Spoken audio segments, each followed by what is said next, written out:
Gracias, señora presidenta. Hace bien el señor Echenique en irse, porque mis primeras palabras, sin duda, tienen que ser de apoyo a nuestra policía, a nuestras fuerzas y cuerpos de seguridad del Estado, a todos aquellos que han estado intentando mantener el orden, la paz, la justicia en las calles, y de condena a aquellos políticos irresponsables que están haciendo una incitación a la violencia en redes sociales. ¡Qué vergüenza!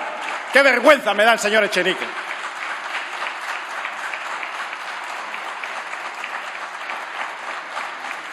Mejor que se vaya. Señora ministra, su intervención ha sido mucho más dulce. Incluso ha citado usted a Saramago en un alarde poético, pero con las políticas de su Gobierno lo que necesitan no es Saramago. Haría falta ser un mago para crear empleo en estas condiciones. A lo largo de los años, los distintos ministros de Trabajo han hecho siempre, con mayor o menor fortuna, han presumido de la cantidad de empleo que se ha creado durante su tiempo. Y usted, que es la primera ministra de Trabajo comunista, sin embargo, no. Usted lo que le gusta más es precisamente lo contrario. Usted se vanagloria del número de personas que están percibiendo una prestación. El portavoz de Podemos, su señoría Alberto Rodríguez, también le parece que el hecho de que tengamos 1 millón de personas más sin empleo es un motivo para alegrarse. Usted decía hace poco que teníamos un récord histórico, hace unos meses, de personas que estaban percibiendo una prestación y ahora viene a presumir de que meses después seguimos exactamente igual. Mire, como ya le dije en septiembre, con motivo de la última ampliación de los ERTE, prorrogar los ERTE no es un éxito, señora ministra, es un fracaso. Es un fracaso porque es el mejor indicador de la derrota de una política económica que, si no logramos remediar a tiempo, va a conducir a millones de trabajadores, comerciantes, pymes y autónomos a la ruina. Hoy, cuando debatimos ya la tercera prórroga de las medidas de compensación por falta de empleo, creo que merece la pena pararse y reflexionar acerca de su efectividad. ¿Han logrado su objetivo estas medidas? ¿Han conseguido salvar a nuestras empresas? ¿Han conseguido salvar los puestos de trabajo? ¿Han salvaguardado nuestro tejido productivo, que es lo esencial para impulsar la recuperación? Me temo que no. Por el contrario, como advertimos ya desde el mes de marzo, hace un año, las medidas de este Gobierno han sido claramente insuficientes para evitar lo que en principio podía parecer un problema de liquidez derivado del parón económico de la pandemia, pero que sin duda se está convirtiendo en un problema de solvencia estructural. Señora ministra, ya entonces, con sentido de responsabilidad, en Vox apoyamos los ERTE y las medidas extraordinarias en su momento de apoyo al empleo, pero le advertimos entonces de que esas medidas serían insuficientes para salir de este momento sin un parado más y sin una empresa de menos. Y nada nos hubiera gustado más que habernos equivocado. Sin embargo, hoy lo que sabemos es que efectivamente fueron insuficientes. Como reconocía hace pocos días un informe del Banco Central Europeo, España ha sido el país de Europa que menos ha invertido en apoyar a las empresas, a las pymes durante esta epidemia. Y a pesar de su entusiasmo, el resultado, señora ministra, es devastador. Tenemos el peor resultado del mundo desarrollado. Señora ministra, se trataba de salvar empresas. Sin embargo, España ha destruido más empresas que ningún otro país de Europa. De acuerdo con los datos del INE, desde el inicio de la epidemia se han perdido más de 207.000 empresas, más del 17% del total. Se trataba de proteger a los autónomos. Que las medidas no han sido suficientes lo evidencia la pérdida de casi 100.000 empleos de autónomos.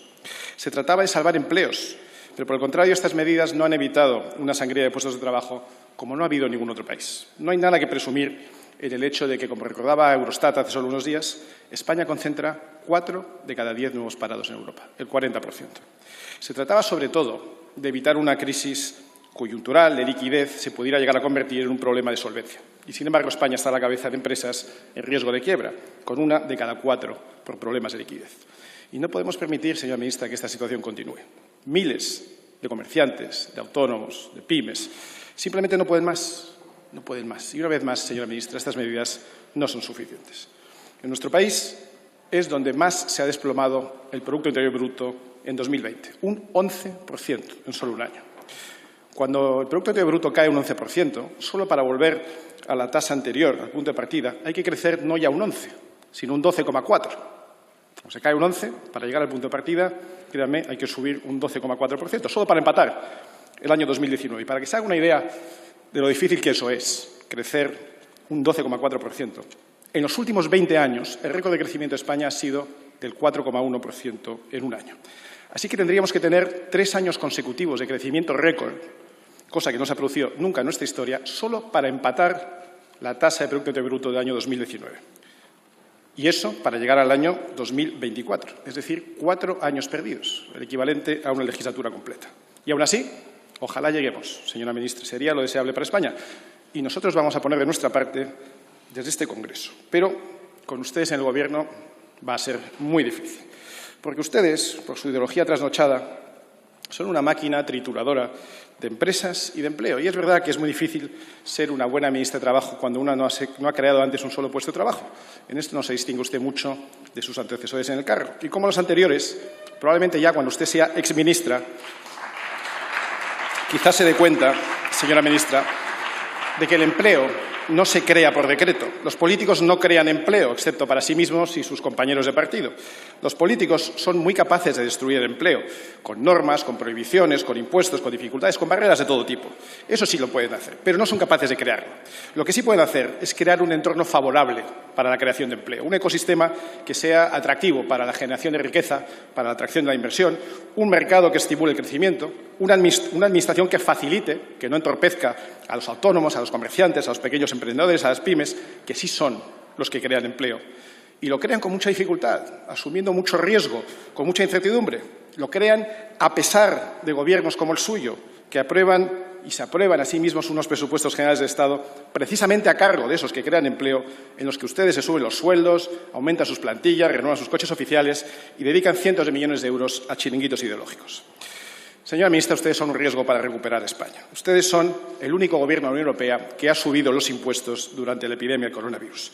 Justamente cuando las empresas reclamaban ayudas, ustedes se han dedicado a subir los impuestos. Y la novedad es que ustedes ahora les van a someter a inspecciones de igualdad, un auténtico facilitador de empleo, como no cabe duda.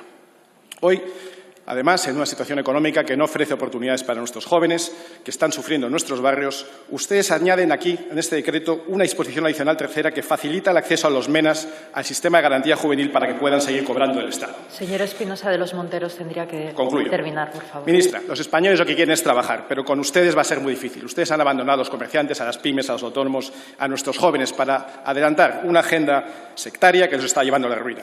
Son ustedes un peligro para la supervivencia de nuestra economía, de nuestra nación y nuestro futuro. No cuenten con nosotros para semejante labor destructiva. Muchas gracias. Gracias, señora Espinosa de los Monteros.